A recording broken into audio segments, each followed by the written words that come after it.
নমস্কার বন্ধুরা, welcome back to my channel. আজ আমি একটি আপনাদের সামনে পুরানো রেসিপি নিয়ে হাজির হলাম।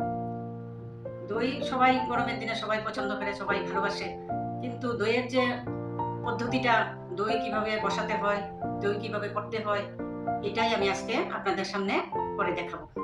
আসুন চুলায় যাই, দেখাচ্ছি কি করে সঠিকভাবে দইটা করা যায়। দেখুন বন্ধুরা, প্রথমে আমি দুধটাকে, এখানে আমি 1 লিটার দুধ নিলাম। এটা পাউডার দুধ দিয়েও, প্যাকেটের দুধ দিয়েও করা যায়, আবার গরুর দুধ দিয়ে করা যায়। আমি এখানে গরুর দুধ 1 লিটার গরুর দুধ নিলাম। দুধটাকে আগে জাল করে নেব। দুধটা যত জাল হবে দইটা ততই সুন্দর হবে। সবাই মিষ্টি দই পছন্দ করে না, আজ আমি আপনাদের সামনে টক দই করে দেখাবো। দেখুন বন্ধুরা, দুধটা আমি আগে জাল করে নিচ্ছি। জাল আমার দুধটা হয়ে গেছে। এখন আমি দুধটাকে একটু ঠান্ডা করতে হবে, তার জন্য আমি 10 মিনিট ওয়েট করতে হবে।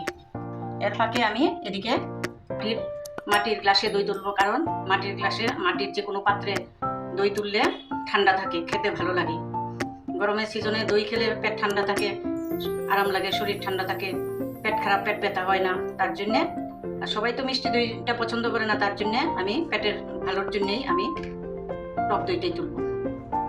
এখন আমি এটার মধ্যে একটু তেল লাগিয়ে নেব।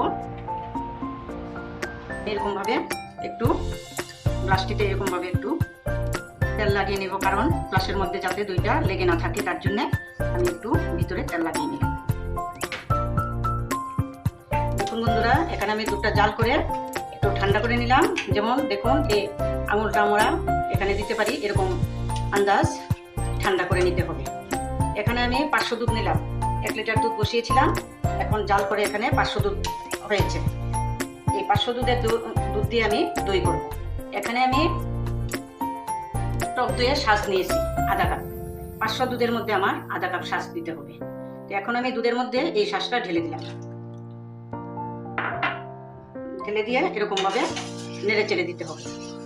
শাঁসটা দিয়ে এরকম ভাবে নেড়ে চেড়ে দিতে হবে। এরকম ভাবে নেড়ে চেড়ে দিয়ে তারপর আমি এই মাটির গ্লাসটির মধ্যে ঢেলে দেব।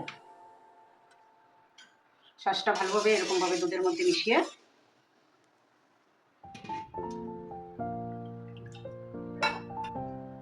এরকম ভাবে আমি এখন মাটির পাত্রে হোক, কাপে হোক, গ্লাসে হোক, যে কোনো পাত্রের মধ্যেই আপনারা দইটা করে নিতে পারেন। আমি মাটির গ্লাসে করে নিলাম।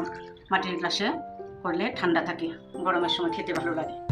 তাই আমি এখানে আমার তিনটা গ্লাসে দুধ বসিয়ে আরো দুধ রয়ে গেছে। এখন আমি কি করব, কাচের গ্লাসে বসিয়ে দেব। এখন আমি একটা কাচের গ্লাসে বসিয়ে দিচ্ছি।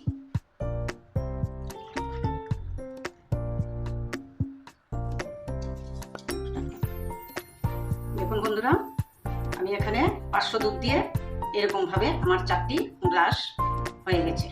এখন আমি এটাকে ভালোভাবে ঢাকনা দিয়ে রাখবো। ঢাকনা দিয়ে অন্তত মিনিমাম 2-3 ঘন্টা রাখতে হবে। তারপর দুধটা আবার দই হবে, বসে যাবে। বসলে আমি আবার আপনাদেরকে দেখাবো। এখন ভালোভাবে এরকম ভাবে একটা থাল দিয়ে বা সরা দিয়ে এরকম ভাবে ভালোভাবে ঢেকে রাখতে হবে। এখন আমাকে 2 ঘন্টা ওয়েট করতে হবে।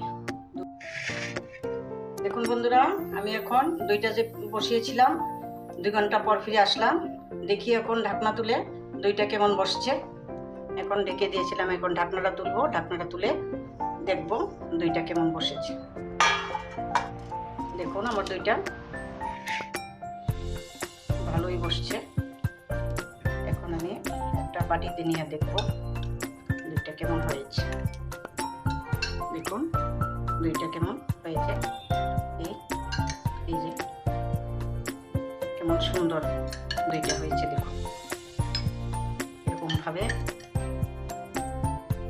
দই ঘরে করে খেতে পারেন। বাজারে অনেক দাম, ঘরে বসিয়ে খেলে অনেক সাশ্রয় হয় এবং সাফিসিয়েন্ট মতো খাওয়া যায়।